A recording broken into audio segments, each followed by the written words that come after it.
দ্বিতীয় পর্বের শুরুতে আমরা দেখতে পাই সুজিয়াও সিয়াকে টিম আপ করার প্রস্তাব দেওয়ার পর সিয়া রাজি হয় এবং দুজন এক টিমে কাজ করা শুরু করে। টিচার বলেন তাদের হাতে দেওয়া সিরামিক প্লেটগুলো নিয়ে তাদের রেস্টোরেশনের কাজ করতে হবে। তিনি প্রথমে প্লেটগুলো ভেঙে ফেলতে বলেন। এতে সবাই অবাক এবং নার্ভাস হয়ে যায়, কিন্তু টিচারের ইনস্ট্রাকশন ফলো করে যার যার প্লেট ভেঙে ফেলতে হয়। এবার আসল পরীক্ষা, অর্থাৎ ভাঙা প্লেট নিজেদের স্কিল ব্যবহার করে জোড়া লাগাতে হবে। এ কথা শুনে সবার চেহারা দেখার মতো হয়। একমাত্র এফেক্ট পড়েনি সুজিয়াওয়ের চেহারায়। কাজ শুরু করার পর আমরা আবার দেখতে পাই সুজিয়াওয়ের অসাধারণ দক্ষতা। সে খুব দ্রুত এবং নিখুঁতভাবে ভাঙা অংশগুলো সাজাতে থাকে। তার হাতের কাজ থেকে বোঝা যায় ছোটবেলা থেকে সে এই কাজের মধ্যে বড় হয়েছে।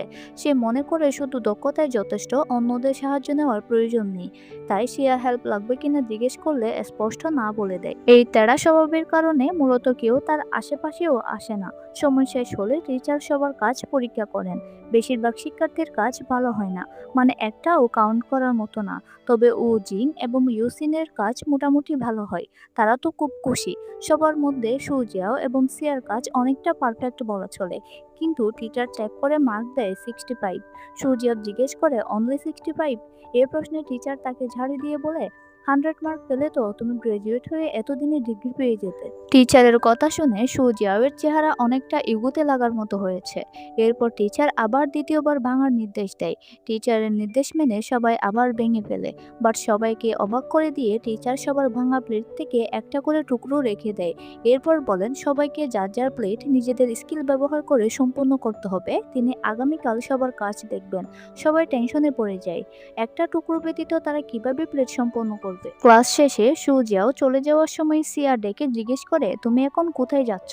সুজিয়াও বলে, তোমাকে অ্যাসাইনমেন্ট নিয়ে চিন্তা করতে হবে না, আমি করে নিব। সিয়া বলে, বাট আমরা তো টিমমেট। সুজিয়াও বলে, আমি বেসিক্যালি একা কাজ করতে পছন্দ করি, তুমি চিন্তা করো না। টিচার কিছুই বুঝতে পারবে না। সিয়া বলে, কিন্তু আমিও তোমায় হেল্প করতে চাই। আমি খুব লাকি যে তোমায় টিমমেট হিসেবে পেয়েছি। তুমি না হলে আমি অ্যাসাইনমেন্ট কমপ্লিট করতে পারতাম না। এরপর সুজিয়াও সিয়াকে সাথে নিয়ে যায়। সে সিয়াকে নিজের কাজের জায়গায় নিয়ে আসে। এটা অনেকটা স্টুডিও বলা চলে। সিয়া জিজ্ঞেস করে, আমরা এখানে কেন কাজ করতে এসেছি? সুজিয়াও বলে, কারণ এখানে আমার রেস্টোরেশন টুলস আছে যেগুলো স্কুলের টুলসের তুলনায় বেটার কাজ করে। সিয়া টুলসগুলো দেখে বলে, এগুলো দেখে মনে হচ্ছে এগুলো অনেকদিন ধরে ব্যবহার করা হয়। সুজিয়াও বলে, এগুলো উপহার। সিয়া জিজ্ঞেস করে, কে দিয়েছে? এ প্রশ্ন শুনে সুজিয়াও একটু থমকে যায়। এরপর বলে, কাজ শুরু করা যাক। আমরা বুঝতে পারি সুজিয়াও এই ব্যাপারটা এড়িয়ে যেতে চায়। কাজ শুরু করার পর সিয়া বলে, আমিও হেল্প করব। এবার সূর্যাও তাকে শিখায় কিভাবে গ্লু মিক্স করতে হয়, কিভাবে গ্লু দিয়ে জোড়া লাগাতে হয়, কিভাবে ওয়াক্স ব্যবহার করতে হয়, সবকিছু। কাজ করার মাঝখানে একজন লোক আসে। সিয়া জিজ্ঞেস করে, ইনি কে? সূর্যাও বলে, এই শপের মালিক। দোকানের মালিক সিয়াকে দেখে দুষ্টামি করে জিজ্ঞেস করে, আরেকজন কিভাবে পসিবল? সূর্যাও বলে, আমার ক্লাসমেট অ্যাসাইনমেন্ট করার জন্য এসেছে। এরপর সূর্যাও সিয়াকে বলে, কিছু মনে করো না, উনি একটু ফানি। কাজ করার এক পর্যায়ে সিয়া বলে, কতক্ষণে যে শেষ হবে? সুজিয়াও বলে, এই কাজ করার সময় তোমার বর্তমান চিন্তা কি? সিয়া বলে, কাজ যত দ্রুত শেষ হবে অ্যাসাইনমেন্টও তত দ্রুত কমপ্লিট হবে। সুজিয়াও বলে, এই কাজকে তুমি শুধু অ্যাসাইনমেন্ট হিসেবে নিলে কখনো দক্ষ হতে পারবে না। ডেডিকেশন এবং সর্বোচ্চ সময় নিয়ে পারফেকশন এনশিওর করতে হবে। কাজ শেষ করার পর প্লেট দেখে সিয়া বলে, আমাদের প্লাস্টার করা অংশটা কেমন যেন মিসিং পার্ট মনে হচ্ছে। এখানে কি কোনোভাবে মানানসই কালার করা যায় না? সুজিয়াও বলে, রেস্টোরেশনের কাজে কালার করার প্রয়োজন হয় না। কিন্তু ফাঁকা অংশটা দেখে সিয়া স্যাটিসফাই হতে পারে না। সিয়া জিজ্ঞেস করে, তোমার কি এখানে কালার করার প্রয়োজনীয় জিনিসপত্র আছে? এরপর সিয়াকে রং দিলে সে মানানসই কালার মিক্স করা শুরু করে। তা দেখে সুজিয়াও জিজ্ঞেস করে, তুমি কালার মিক্সিং করতে পারো? সিয়া বলে, আমি ছোটবেলায় পেন্টিং করতাম, কিন্তু মা বলেছে পেন্টিং বিরক্তিকর এবং ক্লান্তিকর, এটার কেরিয়ার নেই, তাই বাদ দিয়েছি। এরপর সিয়া প্লেটে খুব নিখুঁতভাবে পেন্টিং করে আর সুজিয়াও অবাক হয়ে দেখে। সিয়া জিজ্ঞেস করে, এবার ঠিক আছে? সুজিয়াও মুগ্ধ হয়ে বলে, তুমি খুব ট্যালেন্টেড। সিয়া জিজ্ঞেস করে, এটা আজ রাতের জন্য আমার বাসায় নিয়ে যেতে পারি? সুজিয়াও বলে, শিওর। সিয়া খুব খুশি হয়। বাসায় গিয়ে সিয়া খুশি হয়ে প্লেটটি বারবার দেখে। তার মাকে দেখালে উনি হেসে বলে, তুমি এই নিয়ে অনেকবার দেখালে আমায়, খুব সুন্দর হয়েছে। পরের দিন সবাই স্কুলে আসে এবং টিচার সবার কাজ চেক করে এবং প্রায় সবাইকে মোটামুটি ফেল বলে। লি যাও সু জিয়াওকে জিজ্ঞেস করে, তোমাদের কাজ কেমন হয়েছে দেখি। সিয়া খুশি হয়ে দেখায়। ওয়াংলিন বলে, তোমাদের তো রেস্টোরেশন রুমে দেখিনি। সু জিয়াও বলে, আমরা ক্যাম্পাসের বাহিরে কাজ করেছি। এবার হাদারাম দুইটা টেনে টেনে বলে, তোমরা দুজন একা স্কুলের বাহিরে দেখাও করেছো।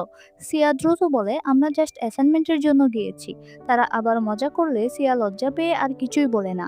এরপর টিচার তাদের কাজ থেকে খুব খুশি হয়, স্পেশালি তারা কালার করে পেন্টিংও করেছে তাই। টিচার তাদের পাশ দেয়। সুজিয়াও দ্রুত জিজ্ঞেস করে, আমাদের স্কোর? তিনি এবার 70 দেয়। এতে সিয়া খুশি হলেও সুজিয়াও খুশি হতে পারেনি। এরপর টিচার সবার প্লেট আবার ভেঙে ফেলতে বলে। ভাঙার পর তিনি একটা বাস্কেটে সবার প্লেটের টুকরোগুলো নিয়ে নেন। এরপর সবাইকে জিজ্ঞেস করে, এখানে সবার প্লেটের ভাঙা অংশ আছে, তোমাদের মধ্যে কেউ একটা ক্লাসের মধ্যে নিজের প্লেট রেস্টোর করতে পারবে? সবাই একসাথে বলে, ইম্পসিবল। তারা বলে, স্যাম্পল টাস্কও কমপ্লিট করতে পারেনি, এটা কিভাবে পসিবল? টিচার বলেন, তোমরা কেন, কোনো এক্সপার্টও এই কাজ করতে মুশকিলে পড়ে যাবে। এরপর তিনি বেশ কিছুক্ষণ এই বিষয়ে লেকচার দেওয়ার পর জিজ্ঞেস করেন, এই কাজ কমপ্লিট করতে কয়টি ক্লাস প্রয়োজন হতে পারে? কেউ বলে 1000টা, কেউ বলে 200টা, কেউ আবার 2000টা। প্রফেসর বলেন, কারো উত্তর সঠিক হয়নি, এই কাজ সম্পন্ন করতে 3টা ক্লাস প্রয়োজন।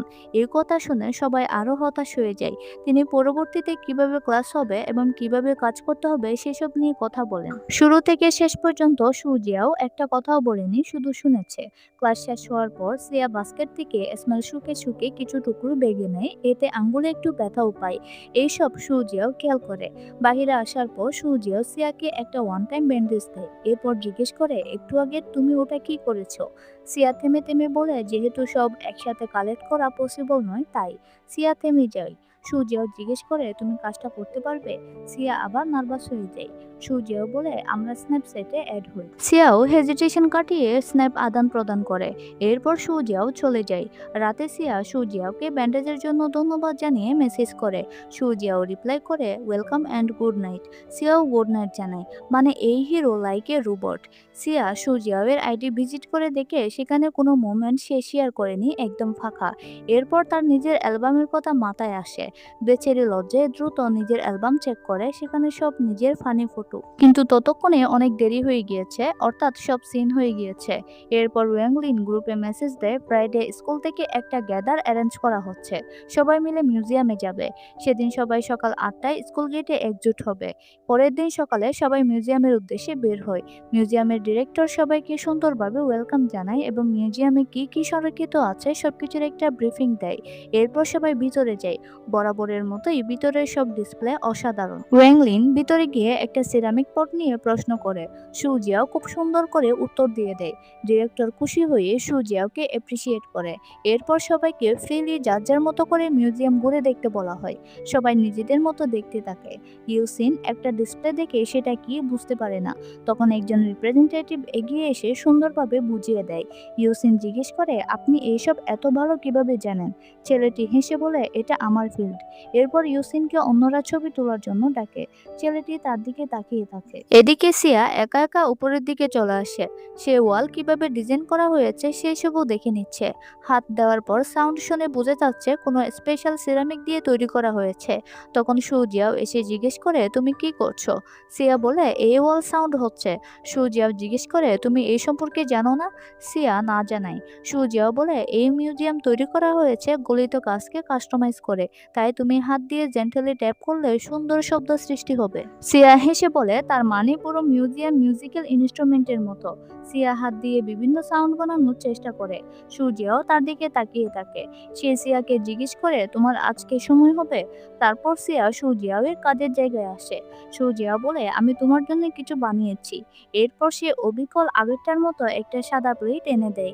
সিয়াকে দিয়ে বলে, প্লেটটা ভেঙে ফেলার সময় তোমার মন খারাপ হয়েছিল, তাই আমি ওই প্লেটের মতো সেম শেপের একটা বানিয়েছি। তুমি চাইলে এটাতে আগেরটার মতো পেন্টিং করতে পারো। সিয়া খুব খুশি হয়। এরপর পেন্টিং করতে বসে। এবারেও সুজিয়াও পাশে বসে মনোযোগ দিয়ে দেখে। কাজ শেষে সিয়া বলে, এটার একটা নাম দেওয়া প্রয়োজন। সুজিয়াও কি নাম জিজ্ঞেস করলে সিয়া বলে, মিউজিয়ামের সব জিনিসের নাম ছিল। এই প্লেটটা আমরা দুজন মিলে বানিয়েছি, তাই এটাও মিনিংফুল। সুজিয়াও একটা লম্বা নাম বলে। সিয়া একটু ছোট নাম দিতে বলে। সুজিয়া বলে, কিং। সিয়া নামটি পছন্দ করে। কিং শব্দটির বানান হচ্ছে KING। এটি মূলত চীনা ভাষায় একটি বিশেষ রঙের নাম। আপনাদের জানার আগ্রহ থাকলে গুগলে সার্চ দিয়ে বিস্তারিত দেখে নিবেন। এখানেই দ্বিতীয় পর্ব শেষ হয়। পরবর্তী এপিসোডে সুজিয়াও আর সিয়ার মধ্যে হয়তো আমরা নতুন অনুভূতির আভাস পেতে যাচ্ছি। সেই পর্যন্ত সবাই সাথে থাকুন। দেখা হচ্ছে পরের ভিডিওতে। Until then, bye by.